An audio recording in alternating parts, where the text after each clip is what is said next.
Ну, с 24 по 27 октября в Воронеже прошел второй Всероссийский форум органов молодежного самоуправления «Молодежная команда страны».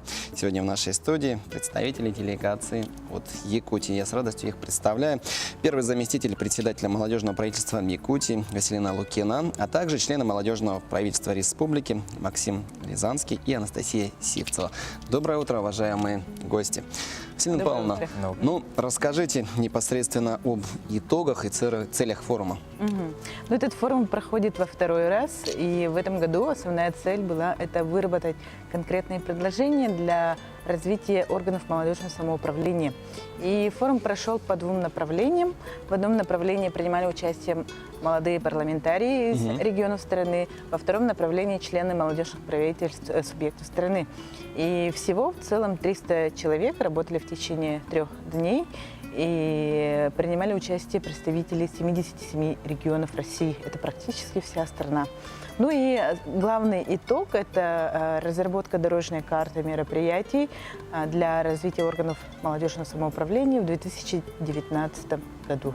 Но мы знаем, что вас пригласили в качестве эксперта. На какой площадке работали, как она прошла? Да, вот наша ассоциация молодежных правительств России выступали в качестве соорганизаторов, и мы организовали несколько площадок. Конкретно я работала экспертом в направлении на дискуссионной площадке, где мы обсуждали тему становления молодых руководителей. Мы говорили о том, что молодым людям, молодым специалистам нужно начинать свою деятельность, трудовую деятельность с земли. То есть сначала почувствовать свою профессию, а потом стремиться стать руководителем. Мы говорили о том, что молодым людям нужно научиться брать ответственность. Это очень важно, и на сегодня, наверное, даже не у всех есть умение брать ответственность. И также мы говорили о том, что молодым людям нужно постоянно развиваться. Помимо основной работы надо заниматься, возможно, учиться, для кого-то заниматься общественной деятельностью. Самое главное – каждый день становиться лучше. Ну, давайте у ребят узнаем их мнение. Максим, ну, впервые ли участвуешь в подобных мероприятиях? Какие площадки форума тебе больше всего запомнились и чем? Я не впервые участвую в таком мероприятии. Ранее уже принимал участие. Например, на Всемирном фестивале молодежи и студентов я был там на различных площадках. Я люблю просто саморазвиваться. Касательно что форума, было много очень площадок, лекций, интересных тренингов, но мне интересны показались именно архитектура управления и лидерство, дар или компетенция. Не знаю, чем они меня так притянули, но мне показалось то, что тренеры, допустим, даже спикеры были очень интересными, интригующими в данном случае. Вот. Ну вот форум вдохновил тебя на какие-то идеи, реализовать что-то? Хочешь, проекты новые? Да, конечно же, форум сказался на мне. Он просто дал новое дыхание для моего проекта, связанного с моделированием деловых игр. То есть он подсказал новые идеи, как его преподнести, ситуационные. В целом, в общем, если так вкратце говорить. Анастасия, ну вот мы знаем, в этом году вы единственный, кто получил из Якутии грантовую поддержку проекта «Русмолодежи». И вот как вы ее получили, в чем суть проекта и как он уже реализовывается? Да, если говорить, то мы получили ее командой молодежного правительства Якутии. Сама грантовая поддержка, то есть проходила в рамках Всероссийского форума «Амур» в городе, то есть в Хабаровском крае.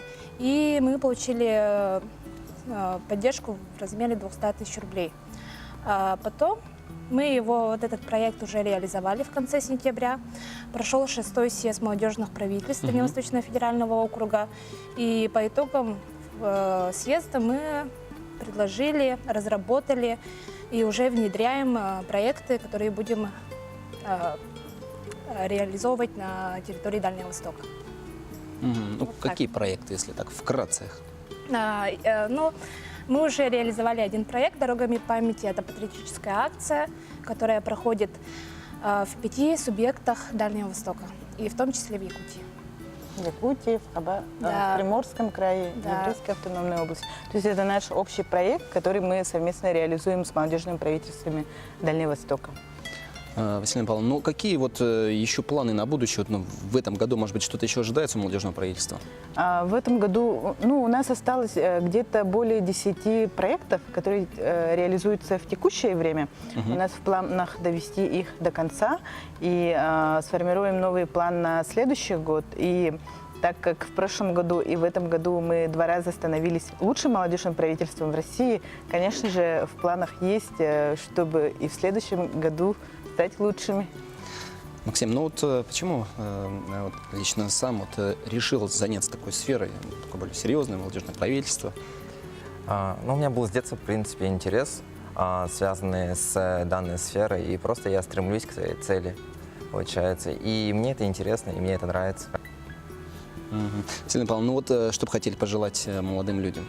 Ну, конечно же, самое главное – это постоянно развиваться. Каждый день узнавать что-то новое, и тогда вы постоянно будете саморазвиваться, достигать каких-то новых побед, и это на сегодня самое главное. Большое спасибо, уважаемые гости. Желаем, чтобы все ваши цели, задачи, которые вы наметили, обязательно сбылись.